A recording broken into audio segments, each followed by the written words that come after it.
할렐루야. 오늘은 코로나 사태와 신앙이라는 제목으로 함께 생각해 보고자 합니다. 먼저 성경 말씀 누가복음 12장 2절을 보도록 하겠습니다. 감추인 것이 드러나지 않을 것이 없고 숨긴 것이 알려지지 않을 것이 없나니. 이 말씀은 예수님께서 제자들에게 바리새인에 대해서 하신 말씀입니다. 누가복음 11장을 통해서 보게 되면은 한 바리새인이 예수님을 식사에 초대를 합니다. 그런데 예수님께서는 당시의 유대인들의 관례를 따라서 손을 씻지 않으셨습니다. 이 광경을 보고 그 바리새인은 예수님을 이상하게 여겼습니다.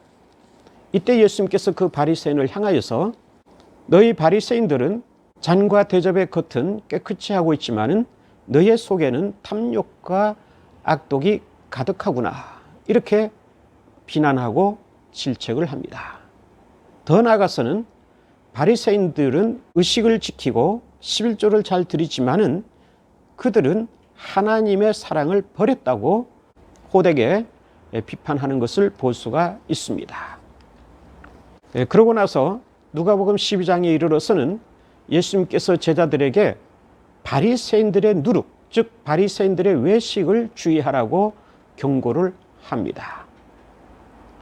바리새인들은 잘못된 신앙관을 가지고 있었고 잘못된 종교 생활을 통하여서 오히려 하나님의 영광을 가리우고 하나님의 영예를 손상시키는 그러한 자들이라고 판단을 하셨던 것 같습니다. 바리새인들이란 예수님께서 말씀하신 바와 같이 외식하는 자들입니다. 겉과 속이 다른 자들이죠. 겉으로는 경건하게 보이지만은 속은 회칠한 무덤과 같은 더러운 것으로 가득 차 있는 그러한 사람들을 가리킵니다. 우리가 바리새인이라고 일괄적으로 말을 합니다만은 그러나 그 세부적인 것을 보게 되면은 바리새인에도 여러 가지 종류가 있습니다. 그것을 몇 가지로 나누어 보도록 하겠습니다. 첫째는 허리가 굽어진 형태의 바리새인이 있습니다. 이들은 늘 경건하고 거룩한 자태를 합니다. 사람을 만나면은 경건한 목소리로, 천사와 같은 목소리로 허리를 90도 각도로 굽히면서 인사를 하는 그러한 사람들을 가리킵니다. 우리 한국식으로 말을 한다면은 만나면 언제든지 할렐루야 하고 소리를 지르면서 인사를 하는 그러한 형태라고 볼 수가 있을 것입니다. 그러나 그 속에는 진정한 경건이 없는 이러한 바리새인들을 말합니다.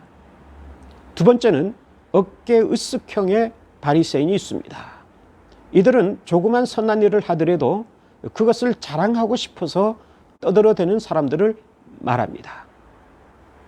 그래서 어깨가 올라갑니다. 교만해집니다.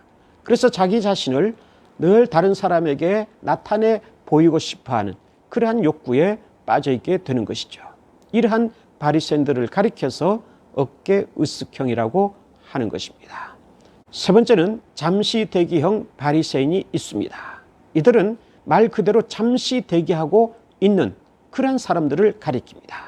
하나님께로부터 어떤 사명이 주어졌을 때에 거기에서 도망가려고 대기하고 있는 것입니다. 하나님의 선한 일을 하고 싶지 않은 것입니다. 늘 경건한 모습을 하고 거룩한 자태를 하고 천사의 말을 하지만은 그러나 힘든 일, 또 행하지 않으면 안 될 그러한 선행이 주어졌을 때에 그것을 행하기보다는 오히려 도망을 치고 마는 그러한 바리새인들을 가리킵니다. 네 번째는 머리 까진 형의 바리새인이 있습니다. 이것은 무엇을 말하느냐고 하면은 율법에는 여자를 보고 음욕을 품는 자마다 간음한 것이라고 하였기 때문에 여자를 아예 보지 않으려고 하는 것입니다. 어떤 심리적인 면에서 또는 본능적인 면에서 여자를 보고 싶어하는 아름다운 여자가 지나가게 되면은 그 여자를 보고 싶어하는 욕구가 있지만은 그러나 율법에서 여자를 보고 음욕을 품게 되면 간음한 것이라고 하기 때문에 아예 여자를 보지 않으려고 하는 그러한 행태를 보이는 것을 말합니다. 그래서 무리하게 다른 곳으로 고개를 돌려서 가다가 나무든지 벽에 부딪혀서 머리가 까진 그러한 바리새인들을 가리키고 있는 것입니다. 즉 인간의 본래적인 본능, 인간의 본래적인 욕구, 그것을 감추려고 하는, 그래서 자기는 율법을 철저히 지킨다고 하는 것을 보여주기 위해서 그러한 외식을 하는 바리새인들을 가리키고 있다고 할 수가 있습니다. 자, 이러한 바리새인들의 특징이 무엇이냐고 하면은 겉과 속이 다르다고 하는 것이죠. 외면적으로 나타나 있는 경건과 속에서 움틀거리고 있는 죄악성, 이 사이에는 커다란 갭이 있다고 하는 것을 말씀해 주고 있습니다. 그렇기 때문에 예수님께서는 오늘의 말씀을 통하여서 그 속에 감추어진 것은 반드시 드러난다고 말씀하고 계시는 것입니다. 우리 사람은 자기의 생각, 이것을 숨길 수가 있습니다. 다른 사람에게 말하지 않으면 숨겨질 수가 있습니다. 그러나 예수님께서 우리에게 말씀하시는 바는 우리의 속에 있는 모든 것까지 드러나게 된다고 합니다. 하나님께서는 전지하신 분이십니다. 하나님께서는 우리의 중심을 보시는 분이십니다. 그렇기 때문에 우리가 마음속에서 무엇을 생각하고 있는지, 어떠한 판단을 가지고 살아가고 있는지, 어떠한 것을 의향하고 있는지, 이 모든 것들을 아시는 분이십니다. 그럼에도 불구하고 우리 인간은 하나님이 마치 보시지 않는 것처럼 생각을 한다든지 그렇게 여기게 됩니다. 그래서 겉과 속이 다른 행태를 보이는 경우가 없지 않아 있습니다. 그렇기 때문에 예수님께서는 제자들을 향하여서 이와 같이 권면을 하고 있습니다. 몸만 죽이는 자를 두려워하지 말라. 오히려 지옥에 던져넣는 권세를 가진 자를 두려워하라. 이렇게 말씀하고 있습니다. 몸만 죽이는 자라고 하는 것은 오늘의 본문 이하를 통해서 보시게 되면은 회당에 속한 권세자들 또는 위정자들 그리고 권력자들, 이들을 가리킵니다.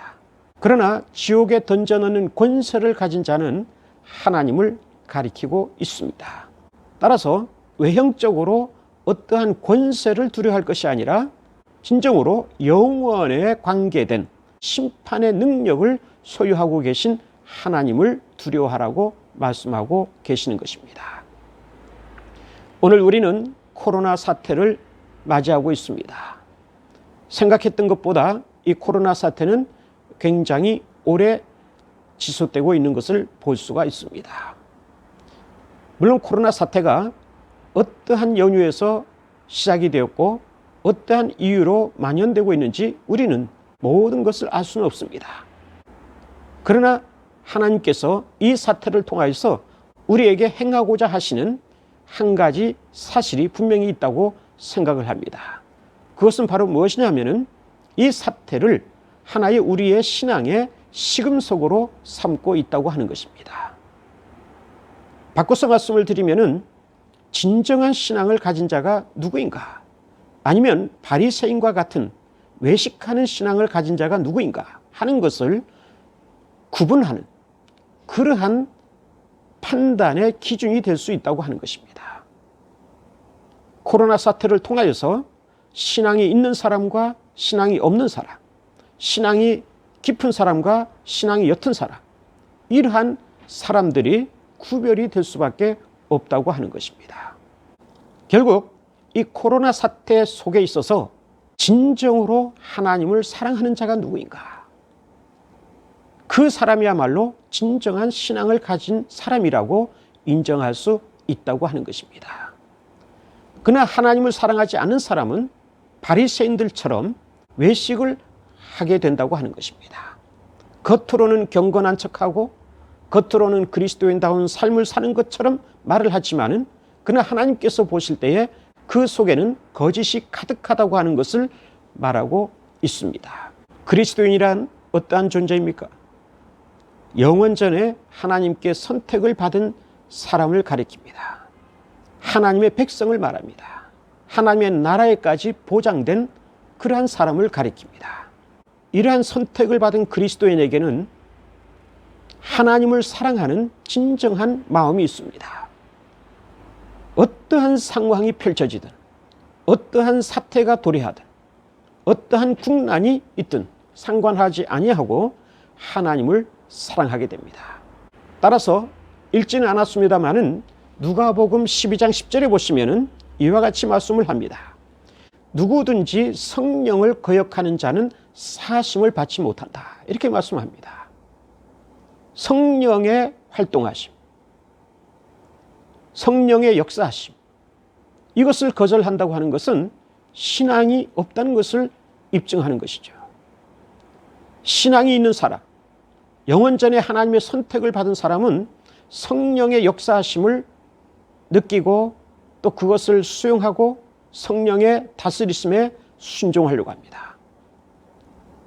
다시 말하면 하나님을 사랑하는 그러한 마음으로 자신의 신앙을 표출하게 되는 것입니다. 코로나 사태라고 하는 것은 어떤 면에서는 사탄이 우리의 이 세계를 지배하고 있다고 하는 것이라고 할 수가 있습니다. 그러나 그것은 어디까지나 일시적인 것입니다. 하나님께서 이 세상을 심판하기 위한 하나의 수단이기도 하고 아까 말씀드린 바와 같이 우리 신앙인들에게 있어서 진정한 신앙을 갖고 있는지 아닌지 하는 시금석으로 삼고 있다고도 할 수가 있습니다. 그러나 분명한 것은 이 세상을 궁극적으로 지배하시는 분은 하나님이십니다. 하나님께서는 오늘도 성령을 통하여서 이 세상을 지배하고 계시고 모든 것을 하나님의 선하신 뜻을 따라서 하나님의 선한 방향으로 나아갈 수 있도록 지배하고 계십니다. 그런 점에서 코로나 사태는 영원히 지속되는 것이 아닙니다. 이것은 일시적인 것입니다. 절대로 영원히 지속될 수가 없습니다. 하나님은 선하신 분입니다. 반드시 이 코로나 사태는 끝나게 됩니다. 그리고 하나님의 평화의 시대가, 하나님의 평화의 세계가 도래할 줄로 믿습니다.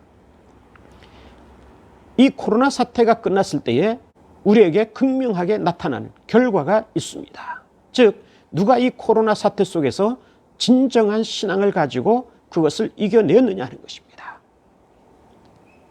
어떤 사람이 바리새인과 같은 외식하는 신앙을 가지고 이 코로나 사태 속에서 단지 위기를 넘겨보려고 했느냐 하는 것입니다. 이러한 미래에 펼쳐질 결과, 이것을 우리는 생각해 보아야 할 것입니다. 그렇다면 우리는 선택받은 백성으로서 진정한 신앙을 가진 크리스찬으로서 이 코로나 사태 속에서 어떠한 삶을 살아야 하는 것인가?